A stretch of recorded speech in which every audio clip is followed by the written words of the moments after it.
Steve Montador never won the Stanley Cup. He won't be in the Hockey Hall of Fame.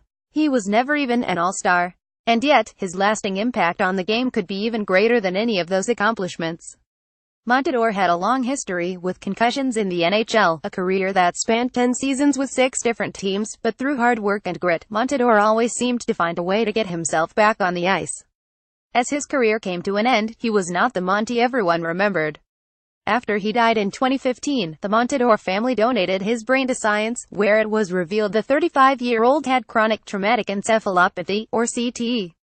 Related chondritin on the outrageous, embarrassing, unmissable problem with hockey. To learn more about Montador's life, how to fix the concussion problem in hockey, and who is the one decision-maker who can make that change, McLean spoke with hockey legend Chondritin about his latest book, Game Change: The Life and Death of Steve Montador and the Future of Hockey. Q. What kind of hockey player was Steve Montador? A. He was a good player. He wasn't great, which is uncommon for somebody who makes the NHL. Usually, when you're 8 or 9 years old you're a superstar in your own area, and he wasn't. He went undrafted in the NHL but was eventually signed as a free agent by the Calgary Flames. He was a little undersized as a defenseman at about 6 feet tall and just over 200 pounds. He was a good skater and somebody who loved to be in the middle of the action, and he was the same way off the ice. And then concussions obviously had a large impact on his life. What kind of person was he after the concussions started to have their effect? He changed.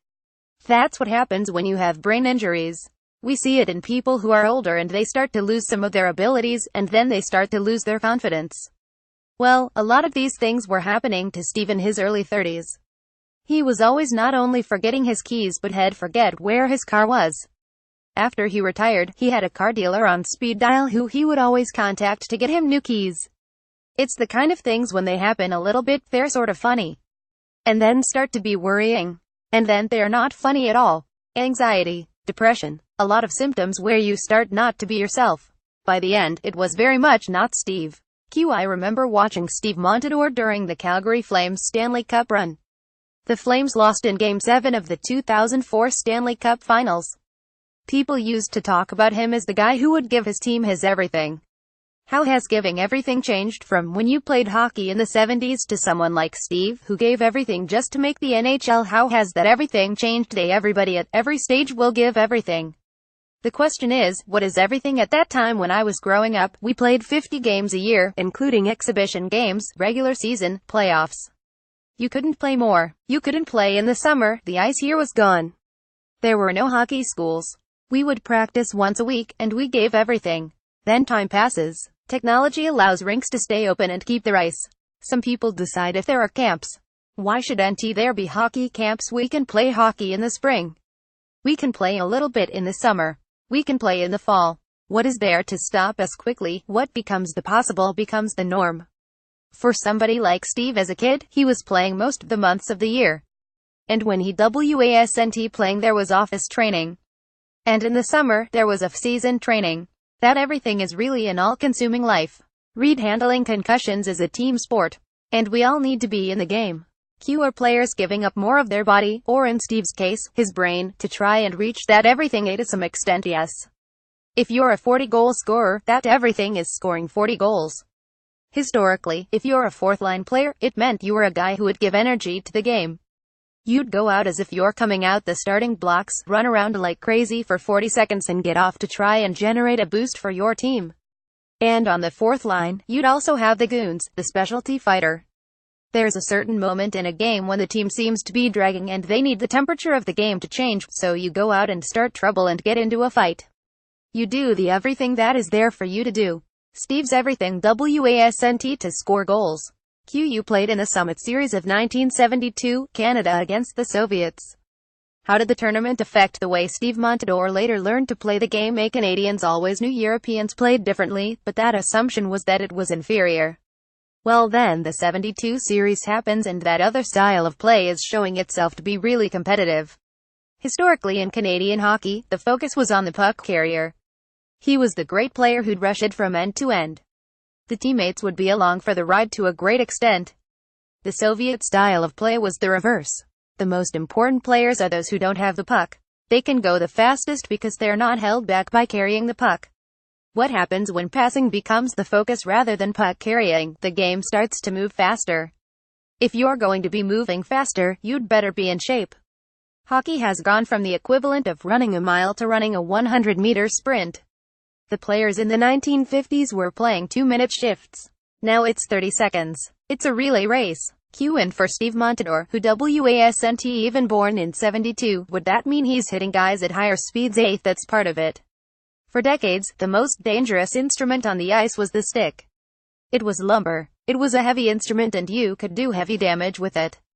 Everyone knew that, and the rules reflected that: no high of sticking, no slashing.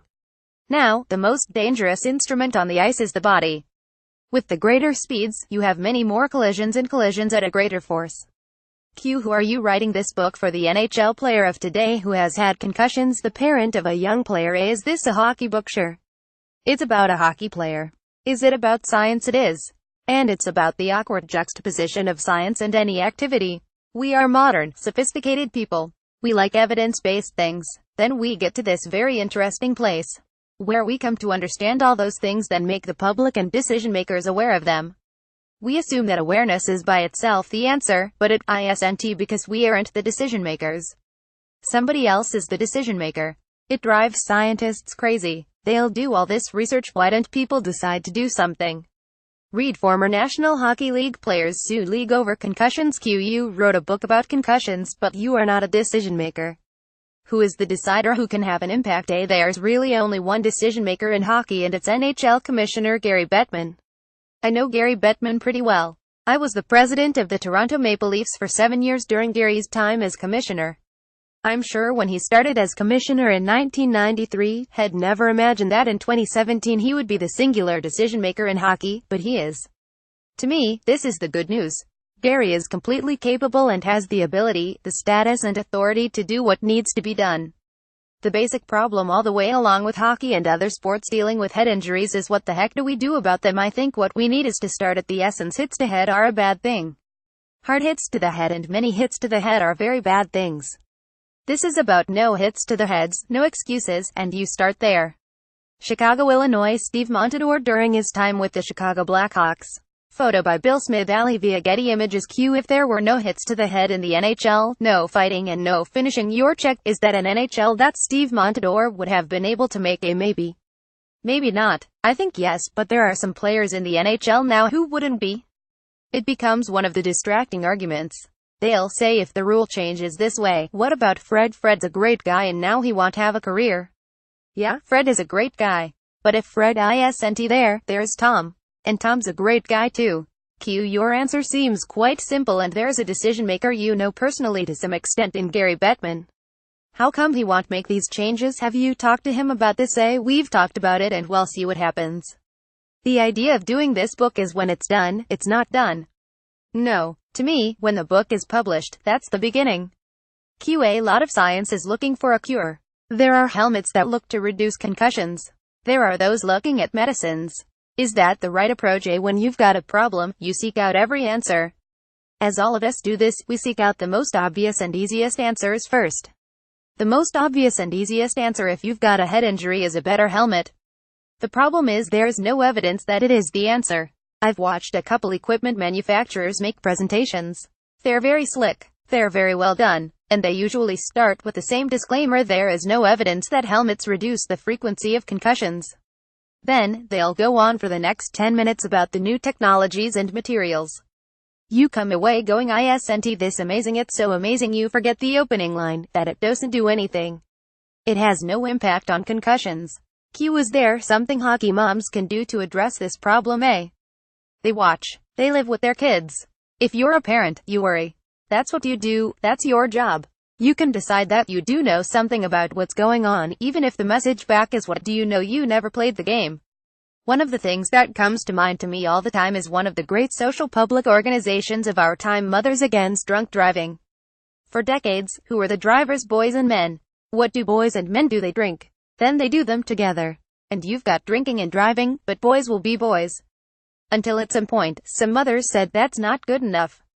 There are thousands of people killed by drivers, and boys will be boys just is not good enough. I wonder what would happen if you had an organization, and instead of being mad, it was mom mothers against head hits. I can see the t-shirts, no head hits. No excuses. And as soon as the men start offering explanations, they say no. Not good enough. Read why the disappearance of NHL fighting is a good thing. Q. At the end of your book, you mention an unnamed 8-year-old who was on the ice at the same time as your grandson.